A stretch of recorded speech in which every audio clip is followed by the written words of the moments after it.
दोस्तों नमस्ते प्रणाम। मैं हूँ निशा मौर्य। अपनी यूट्यूब फेसबुक पे एक देहाती कजरी गीत लेके आए। कैसे लगा कमेंट में ज़रूर बताओ। अच्छा लगे तो लाइक सब्सक्राइब शेयर ज़रूर कर जा। चारही कुन का हमरे बाबा का बखरिया बखरिया बीचना सोई भौजिया लबेलिया बखरिया बीचना निहुरी जगावै उनकर लक्ष्मण देवरवा उठौ रे भौजीना निहुरी जगावै उनकर लक्ष्मण देवरवा उठौ रे भौजीना परई कतिकै की ओसिया उठौ रे भौजी ना परई कतिकै की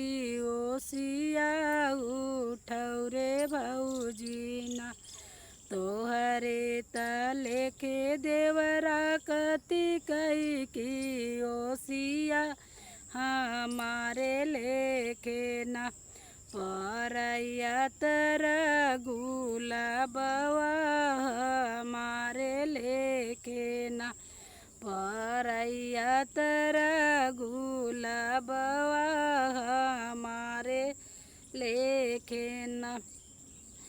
जाऊ तू ही देवरा रे हम हिन लोभाने हमारे जोगे ना एक रेशमी चुनरिया हमारे जोगे ना एक रेशमी चुनरिया हमारे जोगे ना चारही कुंड का हमारे बाबा का बखरिया बखरिया बीचना सोई भौजिया लबेलिया बखरिया बीचना सोई बाबिया लबेलिया बखरिया बीचना निहुरी जगावै उनकर लक्ष्मण देवरवा उठौ रे भाबिना परई कतिकै की ओसिया उठौ रे भौजीना परई कतिकै की ओसिया उठौ रे भौजीना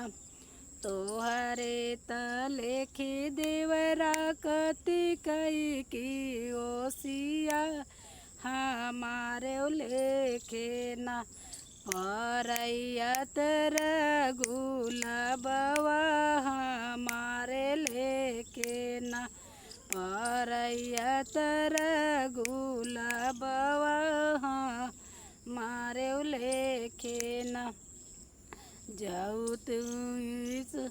देवरा रे हम इने लोभाने हमारे लेके ना एक